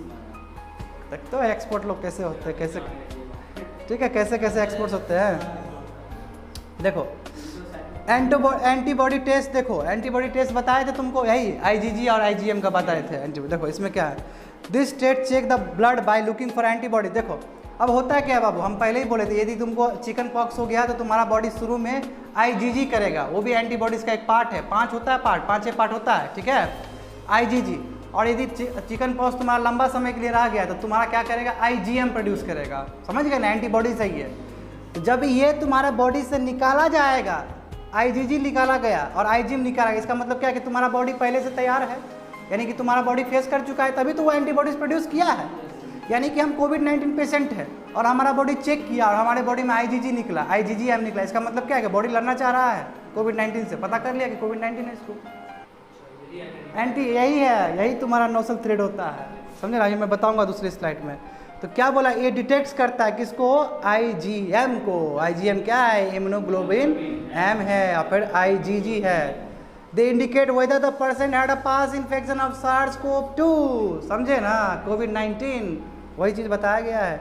एंटीबॉडीज़ क्या, प्रोटीन्स है जो कि फाइट करता है, ठीक है, इन्फेक्शंस के अगेंस्ट में। एंटीबॉडीज़ क्या है कि आपको इम्यूनिटी प्रोवाइड करता है, ठीक है, grant immunity against getting that particular disease away, दूर चले जाए, क्यों लड़ना है, वाइट ब्लड सेल का वही तो काम है लिम्फोसाइट्स का, कि एंटीबॉडी प्रोड्यूस करे ताकि वो बाहर दूर हो सके। फाइन, अब समझ में आ रहा है ना, तेज़ी से नहीं जा रहा हूँ ना, एकदम इंटेंसिटी से जाओ, एकदम इंटेंसिटी से समझो चीज़ों को, ठीक है। States have been asked to commence testing seroprevalence the level of pathogen in a population in the community using antibody test, यानी कि स्टेट्स सब एंटीबॉडी टेस्ट कर रहे हैं, ठीक है। और टेस्ट क्या होगा, यही आईजीजी और आईजीएम का टेस्ट होगा। अब देखो एक तुम्हारा है जो reverse transcription polymerase chain reaction test, ठीक है, ये टेस्ट है तुम्हारा, ये प्राइमरी टेस्ट है कोविड-19 को चेक करने अक्रॉस द ग्लोब, पूरा वर्ल्ड में यही चल रहा है, ये वाला इसको RT-PCR बोलते हैं टेस्ट, ठीक है। अब देखो इसमें होता क्या, देखो इसमें जो हो रहा है इंडिया में भी वही हो रहा है। देखो ये सेंसिटिव टेस्ट है जिसमें आपका सैंपल्स लिया जाता है, चाहे नेसल से हो, देखते हो नाक से लेता है ना, वर्दी वगैरह का देखते हो, टीवी में दिखाता है ना कि आर्मी वाला का ले रहा है नाक से, या फिर थ्रोट का भी हो सकता है। क्यों, क्योंकि नाक का थ्रोट का आपका डायरेक्ट RNA का मिलता है, वहाँ पे RNA का क्या है, सैंपल है। तो देखो वहीं बोला गया, ड्रॉन फॉर द नेसल और oral cavity to test for the presence of viral ribonucleic acids, RNA वहाँ पे प्रेजेंट होता है, RNA प्रेजेंट डेट मीन्स क्या है कोविड-19 वहाँ पे, तो यहाँ से आपका टेस्ट हो जाता है, ठीक। क्यों, क्योंकि जानते हो कि कोविड-19 कहाँ पे अटैक करता है, RNA में करता है, आपका DNA में कुछ नहीं करने वाला है, ठीक है। It has got a better sensitivity rates of current diagnostic test, बाकी दूसरे से बेटर टेस्ट है तुम्हारा ये RT-PCR टेस्ट, ठीक है। Sensitive is the ability to correctly identify those with the disease, sensitivity मतलब क्या है कि बहुत ठीक से पहचान ले डिजीज के बारे में, ठीक है, टूल से, टेक्नोलॉजी से, टेस्ट से, समझ के बात को। इट हैज़ ऑल्सो हाई क्या है, specificity, that means the ability to correctly identify those without the disease, ठीक है। ज़्यादा टेस्ट में पहचानने का तरीका बेस्ट ये है तुम्हारा क्या है, RT-PCR टेस्ट। अब देखो यहाँ पे लास्ट टर्म है, ये समझ गए, ये क्या है, ये तुम्हारा टर्म्स है, पूछेगा कोविड-19 का, एक ना एक पूछेगा टर्मिनोलॉजी तुम लोग को। अब हार्ड इम्यूनिटी, देखो हार्ड इम्यूनिटी दो तरीके से हो सकता है बाबू, कोई भी डिजीज है तुम्हारा, मान लो कम्युनिटी में, ठीक है, कोई भी मान लो कि बहुत ज़्यादा हो गया तो लोग क्या हो जाएगा, यूज टू हो जाएगा उस चीज़ से, तुम डेवलप कर लोगे एंटीबॉडीज, कुछ नहीं होगा तुमको। हो सकता है तुम्हारे अंदर भी कोविड-19 हो अभी, मैं तुम्हारा बॉडी अडॉप्ट कर लिया उस चीज़ को, ठीक है, ये हो सकता है। इसको बोलते हैं हार्ड इम्यूनिटी, क्या है कि मासेस ने प्रोड्यूस कर लिया इम्यूनिटी, वो बीच में रह गया, आदमी के बीच में रह गया और तुम्हारा पेंडेमिक से फिर एंडेमिक का यात्रा कर लिया। नहीं, तुम्हारा बॉडी क्यों, ये तब होता है जब 90% लोग इम्यूनाइज हो गया है, यानी कि 100 आदमी में 90% डेवलप कर चुका है, तब की बात है, ठीक है। दूसरा केस क्या हो सकता है, दूसरा केस हो सकता है इम्यूनाइजेशन कर दीजिए, वैक्सीन दे दीजिए, या यदि देखो हर एक डिजीज का अलग अलग हार्ड इम्यूनिटी होता है, ठीक है। जैसे पोलियो का तुम्हारा 80 से 85% दिया जाता है, ठीक है। अलग अलग डिजीज का अलग अलग हार्ड इम्यूनिटी होता है, किसी का 90 दिया जाता है, किसी का 75 में ही हो जाता है, ठीक है। तो एक क्लासिकल एग्जाम्पल मान के चलते हैं 90, ठीक है। किसी डिजीज को खत्म करने के लिए क्या किया, 90% हम लोग इम्यूनाइजेशन कर दिए, तो 100 आदमी ही प्रभावित हो गया उससे, तो क्या हुआ, ये हार्ड इम्यूनिटी है। हार्ड इम्यूनिटी दो तरीके से हो सकता है, यानी कि मैक्सिमम को हुआ है और उसी के बीच में रह गया। दूसरा क्या है कि आपने वैक्सीन दे दिया, आपने एक वैक्सीन दे के हार्ड इम्यूनिटी जनरेट करवा दिया, और एक आपने क्या किया कि आदमी ने खुद ही कर लिया, तो इसी को बोलते हैं हार्ड इम्यूनिटी। हार्ड मतलब क्या, झुंड में इम्यूनिटी डेवलप करना, ठीक है ना। तो देखो क्या है, इसी को बोलते हैं कम्युनिटी इम्यूनिटी, ठीक है। This constitute the reduction in risk of infection within a population. Population के अंदर रिस्क रहा ही नहीं, क्यों, क्योंकि previous exposure to the virus, पहले उसको एक्सपोजर हो चुका है, इम्यूनिटी उसने डेवलप कर लिया, या फिर वैक्सीनेशन हो सकता है, मैंने बताया जिसमें 90% हम लोग कर चुके हैं, ठीक है। अब इसका देखो प्लाज्मा थेरेपी है, यही तुम्हारा महाराष्ट्र और तुम्हारे दिल्ली में हो रहा है, ठीक है। कॉन्वेलेसेंट प्लाज्मा, पहले प्लाज्मा मतलब प्लाज्मा होता है क्या, देखो बॉडी का बहुत सारा पार्ट होता है जी, ठीक है ना। प्लेटलेट्स होता है, ठीक है, बॉडी में प्लेटलेट्स होता है, आरबीसी होता है, डब्ल्यूबीसी होता है, और तुम्हारा एक प्लाज्मा भी होता है। प्लाज्मा क्या है, फ्लूइड पार्ट है बॉडी का, ठीक है ना, और वो निकाला जाता है। यदि तुम डब्ल्यूसी, आरबीसी, प्लेटलेट्स को हटा दोगे तो तुम्हारे पास बचेगा प्लाज्मा, और वो प्लाज्मा क्या करते हैं, वो प्लाज्मा में तुम्हारा एंटीबॉडीज डेवलप होता है और वही दूसरे में इंजेक्ट कर देते हैं, क्यों, क्योंकि तुम्हारा रिकवर हुआ पेशेंट। अब जब 100% सक्सेसफुल नहीं है ये चीज़, बहुत बार फेल भी हुआ है, ये सब कॉम्प्लिकेटेड ही बहुत कॉम्प्लिकेटेड है। देखो यही बोला गया, देखो researchers are examine the efficacy of using, बोल रहा है कि जो रिसर्चर्स है, जो जानने वाले, क्या इसका एफिकेसी, इसका जो एफिशिएंसी है, प्रोडक्टिविटी है, उसको चेक कर रहे हैं, ठीक है, कि यूजिंग न्यूट्रलाइजिंग एंटीबॉडीज़, क्यों, क्योंकि प्लाज्मा में वो हो चुका है, एंटीबॉडीज आ चुका है उस आदमी का जो इन्फेक्टेड है, ठीक है, who have recovered from the covid patients, ठीक है, टू ट्रीट पेशेंट्स विद कोविड-19। जिसको ट्रीट करना है उसको ले जाके हम वो प्लाज्मा चढ़ा देंगे उसके बॉडी में, जैसे प्लेटलेट चढ़ाया जाता है। इससे भी हो सकता है, इसी को बोलते हैं प्लाज्मा थेरेपी, जो कि इंडिया में सबसे पहले बार दिल्ली में किया गया, और अभी महाराष्ट्र भी इस चीज़ से सीख रहा है। समझ गए बात को, 2 एडिटोरियल ब्रॉडली एडिटोरियल खत्म हो गया, ठीक है, 2 खत्म हो चुका है, ठीक है, समझ रहे हो बात को कि बोरिंग हो गया, बोर हो गया। अब देखो, अब क्या है, ग्रुप ऑफ 7, G7 बोले थे डोनाल्ड ट्रंप आ जाना चाहिए दिमाग में तुरंत, क्योंकि डोनाल्ड ट्रंप ने क्या स्पीच दिया है, G7 ठीक नहीं है, इसको G11 कर देना चाहिए और चाइना को वहाँ से हटा देना चाहिए, ठीक है। चाइना को वहाँ से क्या करना चाहिए, हटा देना चाहिए। तो चाइना को मच गया खलबली, है ना, तो जब खलबली चाइना को मच गया तो न्यूज़पेपर में तो आएगा ही आएगा।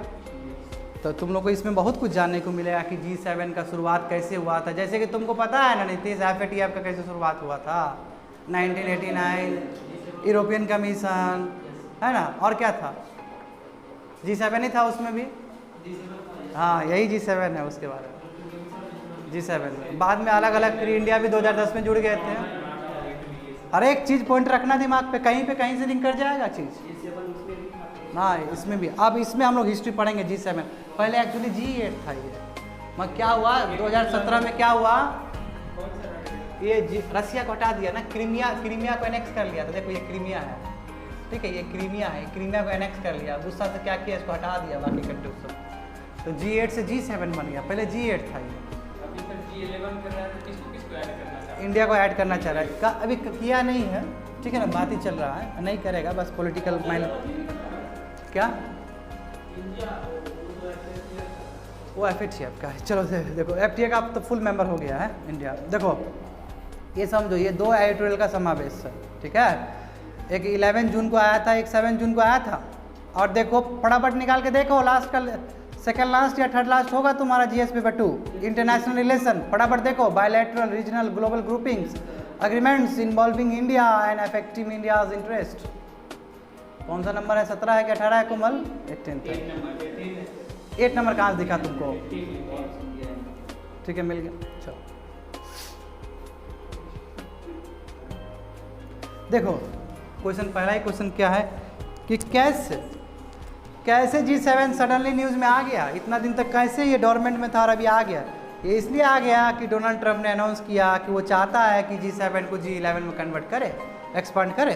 ठीक है, उसमें वो चाहता है कि इंडिया, रसिया, साउथ कोरिया और ऑस्ट्रेलिया आए और उसको भगा दे, किसको, चाइना को भगा दे। ठीक है, रसिया, मगर रसिया 2014 में बता चुके हैं, रसिया 2014 में अपना लॉस्ट कर चुका है मेंबरशिप। क्यों? क्योंकि क्रीमिया वार हुआ था, क्रीमिया को उसने एनेक्स कर लिया था। इस गुस्से से क्या है, G8 को G7 बना दिया गया था। समझ गया? अभी जस्ट बोले, देखो, है ना। अब देखो G7 में कौन से कंट्री है, तो समझ लो, एक US है, UK है, जर्मनी है, फ्रांस है, जापान है, कनाडा है और इटली है।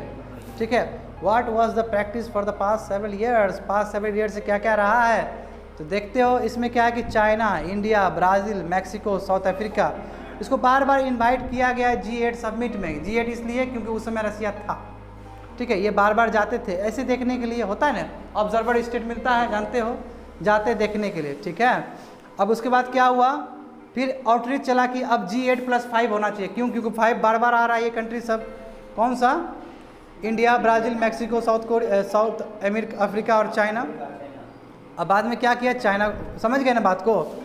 अब उस दूसरा देखो, now China is omitted, the intention of USA is very clear and probably this idea is to contain resurgent China. बोला कि चाइना को ओमिट कर दो, हटा दो उसको।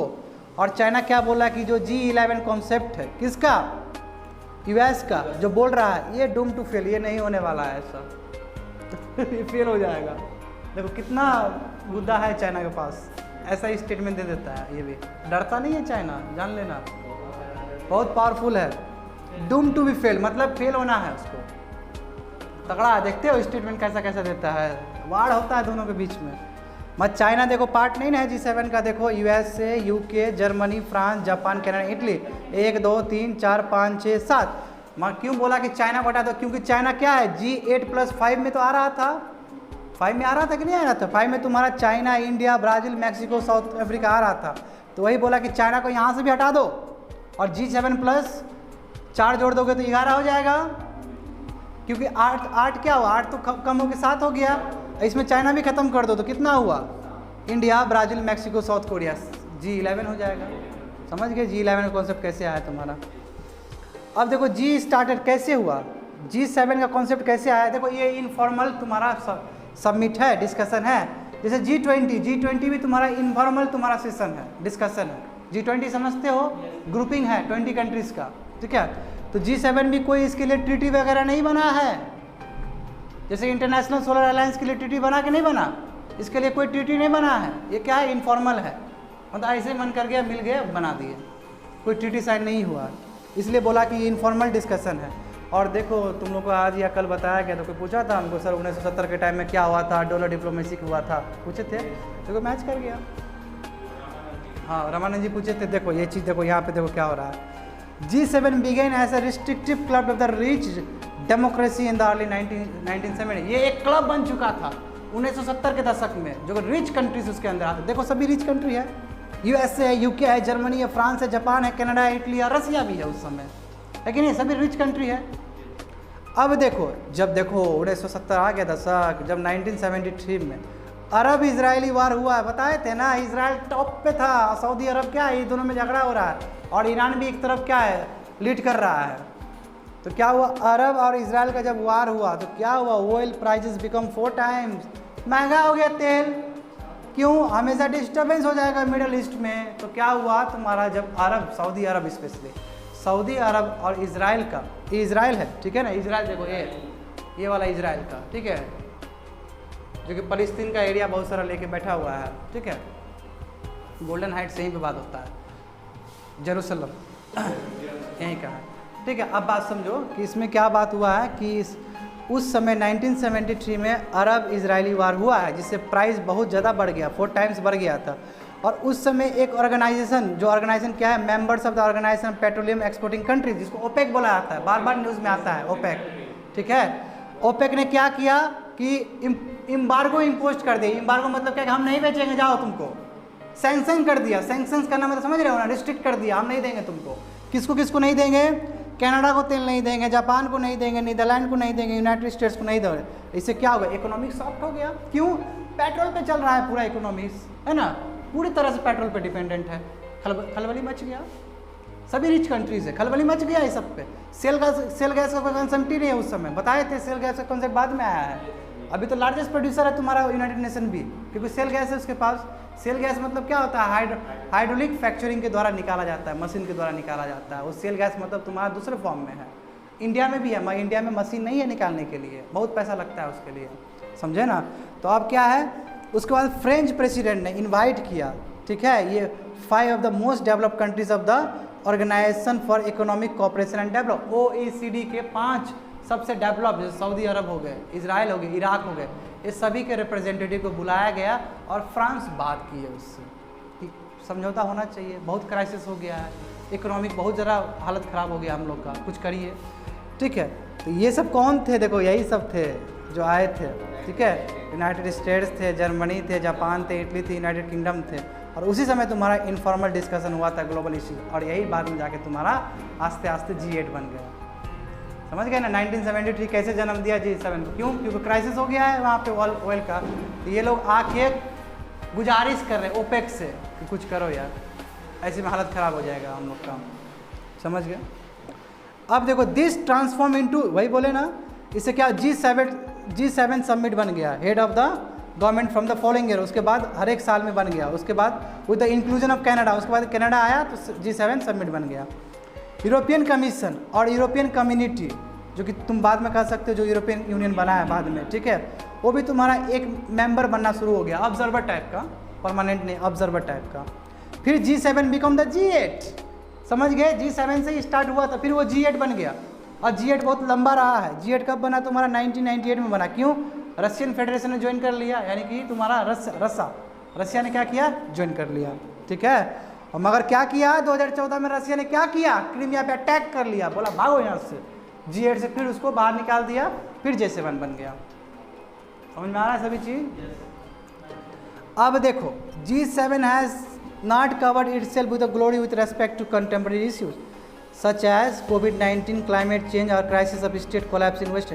माँ G7 को कोई मतलब नहीं है दुनिया का बड़ा बड़ा चीज़ से, ना COVID-19 के लिए कुछ काम किया G7 ग्रुपिंग, ठीक है, ना ही तुम्हारा क्लाइमेट चेंज के लिए कुछ काम किया इसने, ठीक है, ना ही वेस्ट एशिया में जो तुम्हारा सीरिया का बुरा हाल हो गया है, बाकी कंट्रीज़ का जो तुम्हारा कल्चर लाइन पर जो अटैक हो रहा है सिया सुन्नी का, उस पर भी कोई तरह का काम नहीं है। तो काहे का G7, जब आप ग्रुप बना लेते, इतना बड़ा डेवलप कंट्री का ग्रुप है, कुछ काम ही नहीं हो रहा है, तो बेकार है ना, ये तो सबसे बेकार है, ठीक है।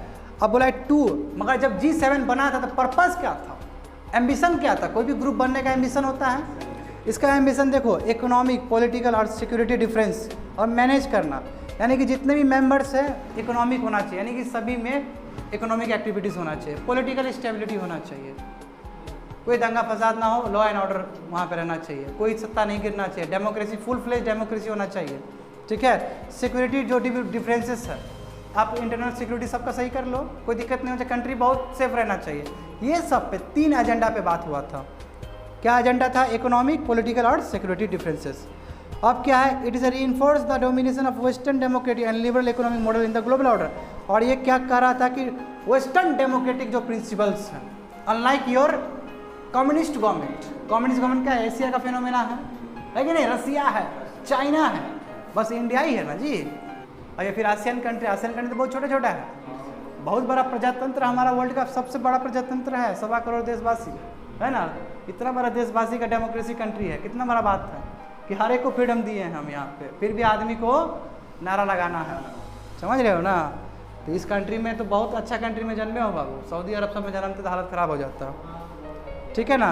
तो यही बोला कि ये वेस्टर्न डेमोक्रेटिक्स को डोमिनेट करना है, लिबरल इकोनॉमिक मॉडल को, क्या होता है, लिबरल इकोनॉमिक मतलब होता है कैपिटलिज्म, सोशलिज्म नहीं, कैपिटलिज्म। ये मॉडल को आगे बढ़ाएंगे, कौन बोला, G7। अब देखो हाउएवर फेलियर्स गैलोर, फेलियर हम लोग को दिखता है कैसे, देखो West Asia is in the great state of turmoil. बताए थे वेस्ट एशिया कभी भी गिर सकता है बाबू, कभी भी टूट सकता है।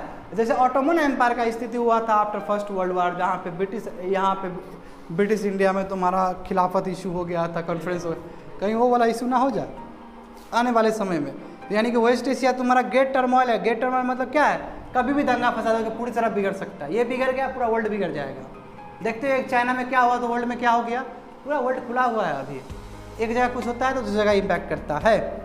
देखो एग्जाम्पल है, देखो क्या किया ये लोग, तो पेपर पर लिखता है कि माइग्रेट वर्कर को बचाना चाहिए, ये वो फलना डिगना बहुत तरह का बात करता है ना, डेमोक्रेसी होना चाहिए वो।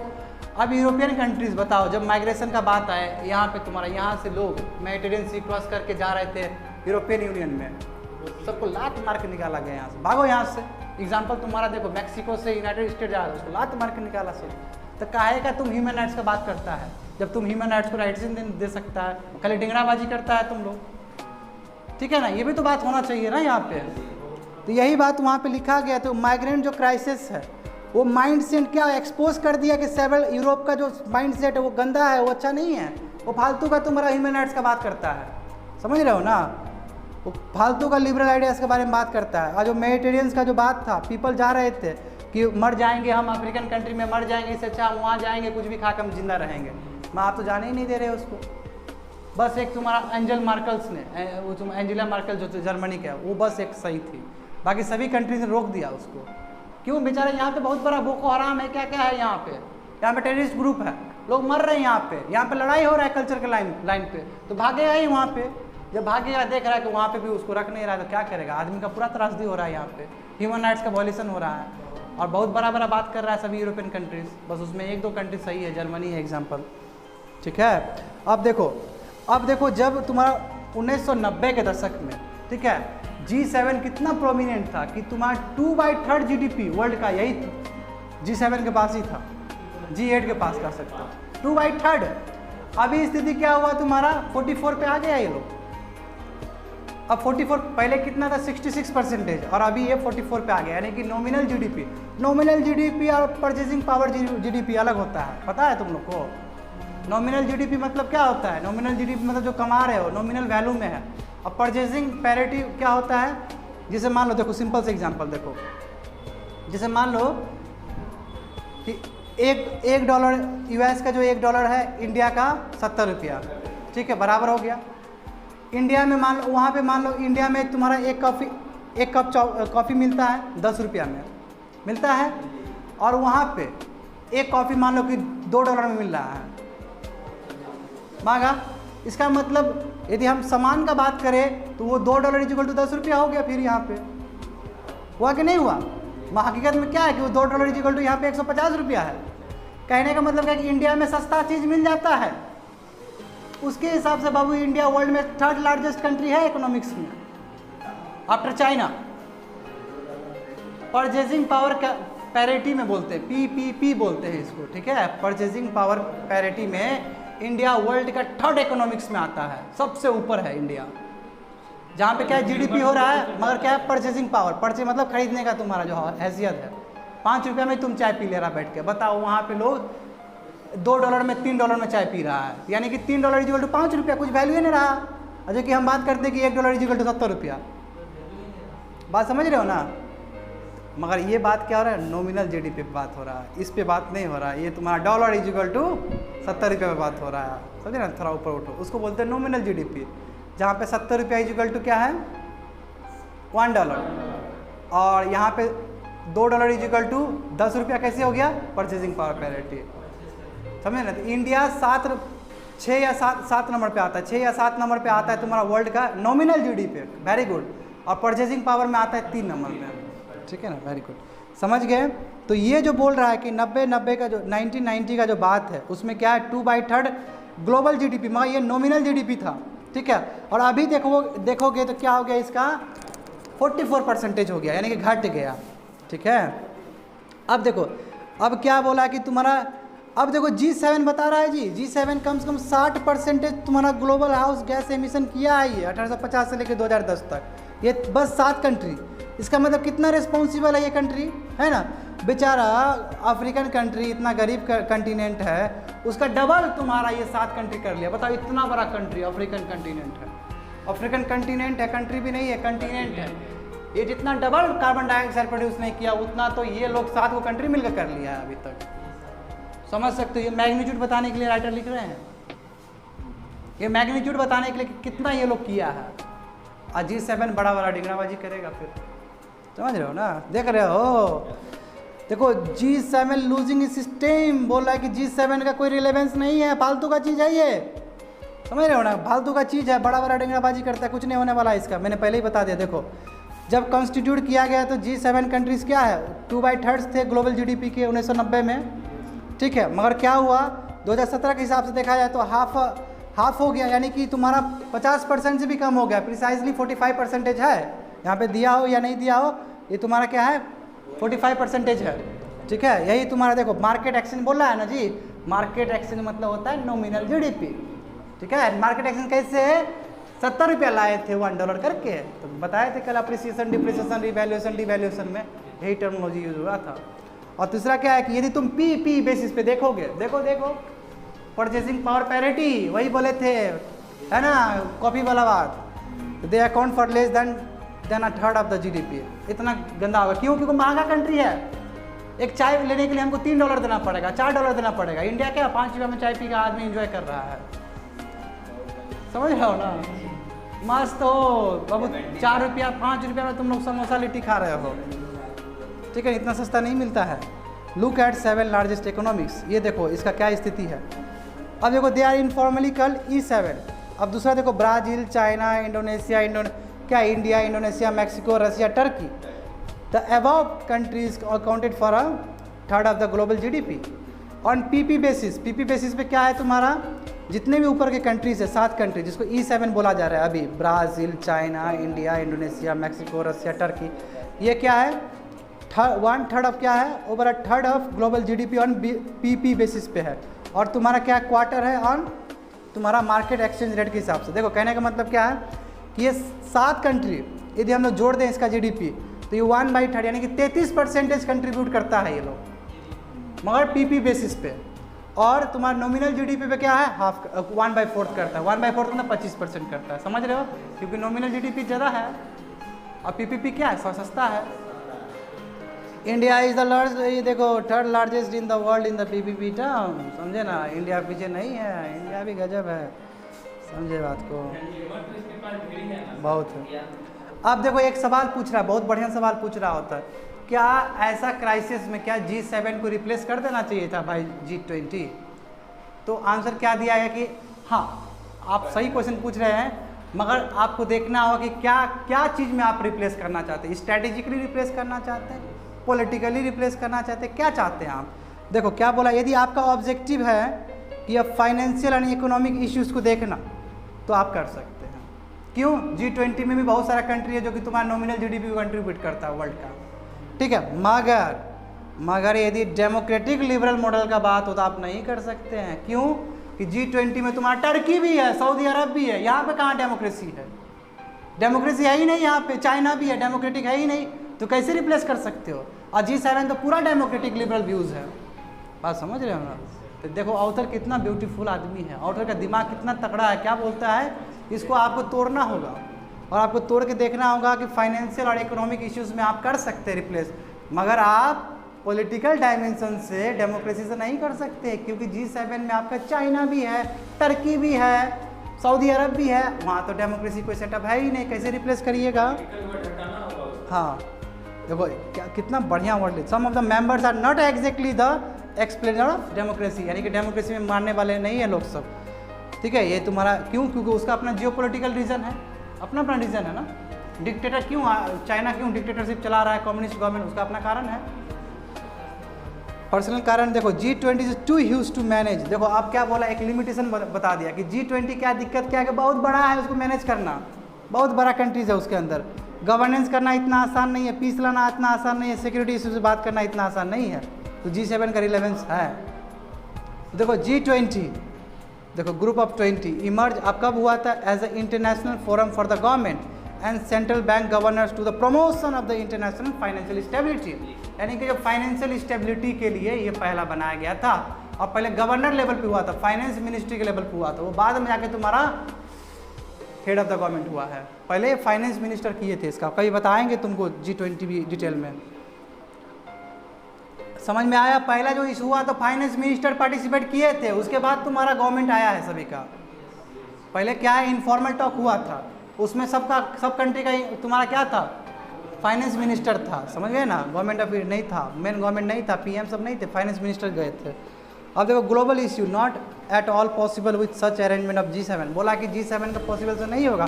क्या कारण है? विजन देखो, observing the international law and preventing the retrieve from liberal values is one of the primary concern. बोला है कि लिबरल वैल्यूज़ को रखना बहुत ज़रूरी है, ठीक है। तो G7 इंपॉर्टेंट है मगर काम नहीं हो रहा है। Cross cutting issues, cross cutting issues मतलब क्या है कि काउंटर टेररिज्म को लड़ने के लिए और भी बहुत सारे यूज़ हो रहे हैं, ह्यूमन ट्रैफिकिंग हो रहे हैं, है कि नहीं, बहुत सारा हो रहा है। इसलिए क्या है कि बोला cross cutting uses such as counter terrorism and counter provision requires international coordination. इसलिए जो आपका ये देखो मनी लॉन्ड्रिंग, हवाला रूट बताए थे FATF, उसके लिए इंटरनेशनल कोऑपरेशन की आवश्यकता है कि नहीं है। जैसे कोविड-19 वो भी इंटरनेशनल कोऑपरेशन की आवश्यकता है। उसके लिए ज़रूरी है क्या कि G7 को ठीक से अरेंज किया जाए, ठीक है, ढंग से काम करने के लिए बोला जाए। इफेक्टिव इम्प्लीमेंटेशन, देखो 1975 का जो बायोलॉजिकल वेपन्स कन्वेंशन था, ये क्या बोल रहा है कि कोई भी न्यू माइक्रो ऑर्गेनिज्म या वायरसेस को आप ऐसे नहीं छोड़ सकते हैं। क्यों? 1975 का कन्वेंशन के हिसाब से क्या है कि आपको बचाना है, बायोलॉजिकल वेपन्स कन्वेंशन है। आप इस किसी तरह भी वायरस को यूज़ नहीं कर सकते। हो सकता है चाइना ने इसका वायलेशन कर दिया हो इस बार, यानी कि चाइना ने स्ट्रैटेजिकली किया है, ढंग से किया है, तो 1975 का लॉ ब्रेक कर रहा है, बायोलॉजिकल वेपन्स की तरह काम कर रहा है वो। ये पहले भी वर्ल्ड में हुआ है ये, ठीक है, वियतनाम में हुआ है ये चीज़ सब, ठीक है ना, पता होना चाहिए तुम लोग को। देखो अब क्या बोल रहा है कि statesmanship lies in ensuring that Iran does not acquire nuclear weapons. आप देखो ईरान क्या है, ईरान को आप बना दिए ब्लैक लिस्ट में डाल दिए, ब्लैक लिस्ट में डाल दिए। क्यों? क्योंकि ब्लैक लिस्ट में डाला गया क्योंकि पहले से तुम्हारा US से आरोप लग रहा था कि क्या ये न्यूक्लियर वेपन्स बना रहा है। अब ब्लैक लिस्ट में डाल दिए, हो सकता है और बनाए वो अंदर, है ना। तो वर्ल्ड को भी इंश्योर करना होगा कि वो न्यूक्लियर बम ठीक से नहीं बनाए। न्यूक्लियर बम बनाएगा तो आज न कल वो फोड़ेगा ही तुम पे, समझ रहे हो ना।